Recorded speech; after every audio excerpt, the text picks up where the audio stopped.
મહુવાની Shri Swaminarayan society કેન્દ્રવતી શાળાના વિદ્યાર્થીઓનું શિક્ષણ હાલ ટ્રાન્સપોર્ટેશનને કારણે બગડી રહ્યું છે.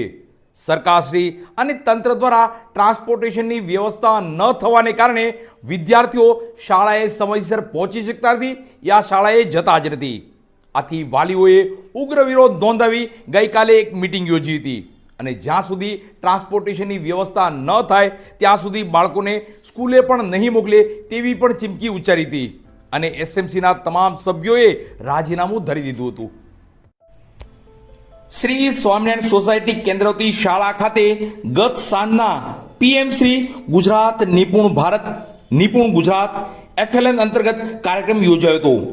તેમાં સાથે વાલી મીટિંગ તથા એસએમસી મીટિંગ પણ યોજાય અને જેમાં મચ્છીઓ હોબાળો વાલીઓ અને એસએમસીના સભ્યોએ ઠાલવી હૈયા વરાળ. એસએમસીના સભ્યોએ સમૂહમાં રાજીનામું પણ આપ્યું હતું અને તેનું કારણ જાણીએ તો બાળકોના ભવિષ્યને લઈ ચિંતા વ્યક્ત કરતા એસએમસીના સભ્યો અને વાલીઓ બાળકોને આપવા માટેની પ્રાથમિક જરૂરિયાત ટ્રાન્સપોર્ટેશન યોજના, અધિકારીશ્રીઓના મનસ્વી વર્તન અને શાળાના બાળકોને મળવાપાત્ર યોજનાનો લાભ ન આપવાના કારણે વાલીઓ રોષે ભરાયા હતા. એસએમસી કમિટી તથા વાલી મંડળની વારંવાર જિલ્લા પ્રાથમિક શિક્ષણાધિકારી કચેરીએ અને માનની ડીડીઓ સાહેબશ્રીની કચેરીએ અને ડેપ્યુટી ડીડીઓ સાહેબશ્રીને રૂબરૂ મળી લેખિત અને મૌખિક બાળકોને શિક્ષણમાં પડતી મુશ્કેલીને માહિતગાર કરવામાં આવ્યા હતા. તેમ છતાં આવી અનેકો વખત રજૂઆત કરવા છતાં આજ દિન સુધી ઉકેલ ન આવતા અંતે એસએમસી સભ્યોએ સામૂહિક રાજીનામું આપી દીધું હતું. એસએમસીનો શાળા માટે તેમજ બાળકોના શિક્ષણને વિકાસ તરફ લઈ જવાનો ખૂબ જ મહત્વનો ભાગ હોય છે.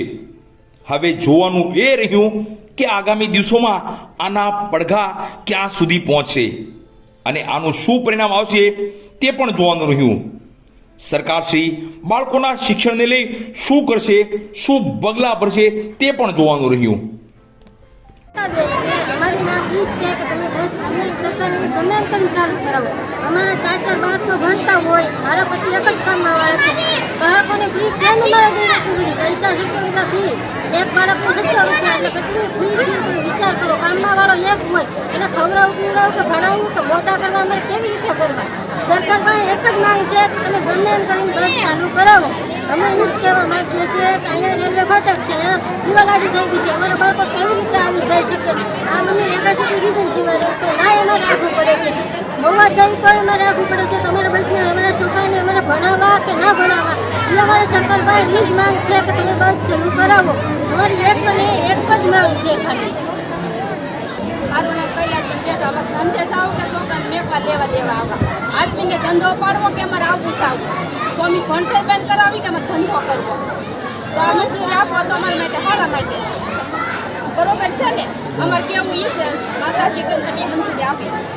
જૂનાગઢ જિલ્લાની અંદર ડીપીઓ ડીડીઓની જગ્યાએ જઈને એની ઓફિસે જઈને અમારી જે આ સ્કૂલની અસુવિધા છે, જે ટ્રાન્સપોર્ટરની જે મળેલી નથી એ બાબતનો પ્રશ્ન લઈને ભાવનગર જિલ્લામાં ગયેલા, પણ અમારા પ્રશ્નોનું સોલ્યુશન હજી સુધી આવેલું નથી.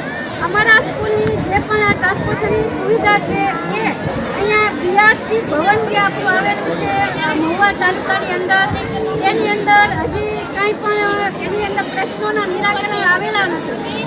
એટલે આ પ્રશ્ન કોઈ એક રાજનીતિ તરીકેના નથી પણ આ બાળકોના ભવિષ્ય માટેના છે, જેથી વાલીઓ જે ગરીબ કક્ષાના છે એ પોતાના બાળકોને સારી એવી સુવિધા મળી રહે એ માટે અમે બધા જ વાલીઓ આખી બસ ભરીને જે ગરીબ સ્થિતિના છે એ બધા વાલીઓ ભાવનગર જિલ્લામાં ગયા હતા, પણ ત્યાં પણ બધા જ વાલીઓને નિરાશા મળી છે.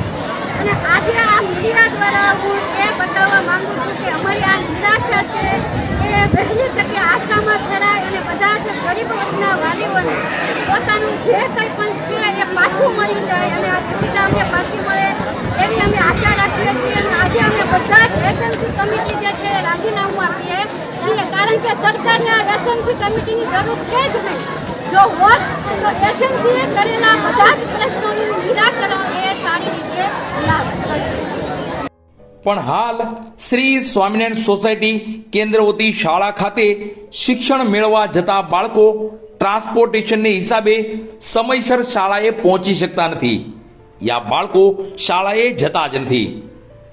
રેલવેની પ્રોટેક્શન દિવાલ બનતા 500 મીટર જેટલી નજીક આવેલી શાળા હાલ 7 થી 8 કિલોમીટર દૂર થઈ ગઈ છે. એટલે આ શાળાના બાળકોને શાળાએ જવા ટ્રાન્સપોર્ટેશનની ખૂબ જ જરૂરિયાત છે. અને જો ટ્રાન્સપોર્ટેશનની સુવિધા નહીં થાય તો બાળકોનું શિક્ષણ પણ બગડશે તેવું લાગી રહ્યું છે. ગત વર્ષે શ્રી સ્વામિનારાયણ કેન્દ્રવતી શાળાના વિદ્યાર્થીઓને ટ્રાન્સપોર્ટેશનનો લાભ મળ્યો હતો. પણ આ વર્ષે રાગદેશ, કોઈ ચોક્કસ પ્રકારના વ્યક્તિ યા રાજકીય ષડયંત્રની હિસાબે આ વર્ષે ટ્રાન્સપોર્ટેશન બંધ કરવામાં આવ્યું છે. સરકાર ભણતર પર ભાર મૂકે છે, પણ અહીં તો સરકાર અને તંત્ર જ વિદ્યાર્થીઓના ભણતરમાં બાધારૂપ બને છે. જોઈએ આગલા દિવસોમાં શું થાય છે. વિદ્યાર્થીઓ શિક્ષણ મેળવશે કે ટ્રાન્સપોર્ટેશનને હિસાબે શિક્ષણથી રહેશે વંચિત. આપણે જે ટ્રાન્સપોર્ટેશનની સુવિધા ગયા વખતે શરૂ હતી, તો આ વખતે જો એ નિયમની રીતે સાચા છે કે જે વિસ્તારમાંથી બાળક આવે છે આપણી શાળામાં વાહનમાં, તો એ વિસ્તારની 1 કિલોમીટરની ત્રિજ્યામાં બીજી સરકારી શાળા હોય તો એ બાળકને સરકારી ટ્રાન્સપોર્ટેશનનો લાભ મળી શકે નહીં. આવો એક નિયમ છે ટ્રાન્સપોર્ટેશન મંજૂર થવા માટે. એ રીતે એ સાચા જ છે, એ ખોટા નથી.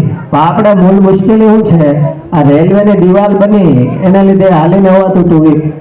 જો અત્યારે કોઈને મુશ્કેલી નથી, કારણ તો કે પોલીસ વાળા ઊભા નથી રહેતા, આપણે સરળતાથી આવી શકીએ છીએ. પણ એ કાયમી એવું રહેવાનું છે. તો મેં તમને આપણે વાલીને કીધું ભાઈ કે બધા આવો, 2 બસ ભરીને આપણે ભાવનગર જવાનું હતું. તો આપણે એક જ બસ ભરાણે 43 વાલીઓ આવ્યા. 400 બાળકો છે એ આપણે આ ટ્રાન્સપોર્ટેશન યોજનાનો લાભ લઈ રહ્યા છે, બરાબર? તો 400 માંથી કમસે કમ 80 બાળકો, 25% વાલી તો આવવા જોઈએ કે નહીં? જો તમે એ આવતા નથી તો એને લીધે એમ થાય કે સાહેબને જ આ જરૂર છે, બીજાને કોઈને જરૂર નથી. આપણા વાલીઓ જે ભાવનગર ગયા હતા, જો આપણે આ વાલી મિટિંગ રાખીને આજની વાલી મિટિંગ હતી તો અત્યાર સુધી આપણને કોઈ જવાબ નતું આપતું. આજે 4 સાહેબો ભાવનગરથી સ્પેશિયલ ગાડી, સરકારી ગાડી લઈને આખો દિવસ સવારે 10 થી 6 સુધી મહુવામાં રહ્યા. આપણા જે વાલીઓ ભાવનગર ગયા હતા એ બધાને એને બીઆરસી ભવનમાં બોલાવ્યા. તમે એને પૂછજો હું એને કીધું, મારી વિરુદ્ધ કેટલું કીધું એને, આપણી શાળાની વિરુદ્ધ કેટલું કીધું એને. જે વાલી ગયા હતા એને ખ્યાલ છે. જે વસ્તુ આપણને મંજૂરી આપવાની પ્રક્રિયા એને કરવાની છે, એની બદલે વાલીને ડરાવવાનો પ્રયત્ન કરે છે. અહીંયા આવીને મારું શાળામાં આવીને મારું નિવેદન લીધું, મને ડરાવવાની પ્રયત્ન કરે છે કે તમે શું કરો છો. અચ્છા, ગયા વર્ષે મંજૂરી આપી હતી તો કઈ રીતે એ ગઈ? આ નિયમ ગયા વખતે હતો તો તમે કેમ એમાં દરખાસ્ત કરી બાળકોની? મેં કીધું ભાઈ નિયમ હતો ગયા વખતે એ હતો, આ વખતે એ જ છે. તો ગયા વખતે મંજૂરી આપી તો આ વખતે આપો. જો ગયા વખતે ખોટી મંજૂરી આપી છે તો મેં એમાં સહી કરી છે, મારે ઉપલા 4 અધિકારીઓ છે એને એમાં સહી કરી છે, સૌથી મોટા અધિકારી આપણા ડીપીઓ સાહેબ છે તો એને સહી કરી છે. તો મને ફેરવો અહીંથી, મને જે સજા કરો, સસ્પેન્ડ કરો, એ 5 ને કરો અંતર, મને કઈ આમાં ઓલું નથી. ખોટી એવી ડરાવવાની વાત કરો માં. તમે એની સામે જ છે અહીંયા, આ મુશ્કેલી છે એને લીધે એ બાળકોને અહીંયા આવવું પડે છે. જે વાલીઓ અહીંયા ગયા હતા એને કીધું હતું ભાઈ કે મિલની ચાલીમાં જે બાળકો રહે છે તો મિલની ચાલીમાં શાળા છે તો તમે ત્યાં મોકલી દો. રેલવે સ્ટેશનમાં બાળકોથી જે આવે છે તો એને કે તમે મિલની ચાલીમાં મોકલી દો. ખોડિયાર, તુલસી, મિરજ અને મધુવનમાં જે બાળકો આવે છે તો કહે કે તમારે ઓલી બાજુ ખોડિયારનગરમાં નિશાળ છે ત્યાં મોકલી દો. આપણે આ રેલવેની લાઈનની ઓલી બાજુથી જે બાળક શ્રીજી શાસ્ત્રી બધામાં આવે છે તો ત્યાં કે 10 નંબર અને 16 નંબરની શાળા છે, તમે એ બધા બાળકોને ત્યાં મોકલી દો. અહીંયા તમારે આવવાની જરૂર નથી. આની આ વાત અમે જ્યારે ભાવનગર ગયા ત્યારે ડીપીઓ સાહેબે કીધી, જ્યારે જે બેન હતા સાથે આવેલા હતા એટલે કીધું સાહેબ અમારે બાળકોને બીજી એકેય શાળામાં મોકલવાના નથી, અમારે એ જ શાળામાં જવું છે. મેં કીધું જો સાહેબ આ બધાનો સૂર છે, છતાં તમે મેં કીધું આદેશ કરી દો, એટલા બાળકોને આ શાળામાં, એટલા બાળકોને આ શાળામાં, એટલા બાળકોને આ શાળામાં. વાલીને મંજૂર હોય તો કાંઈ અમને વાંધો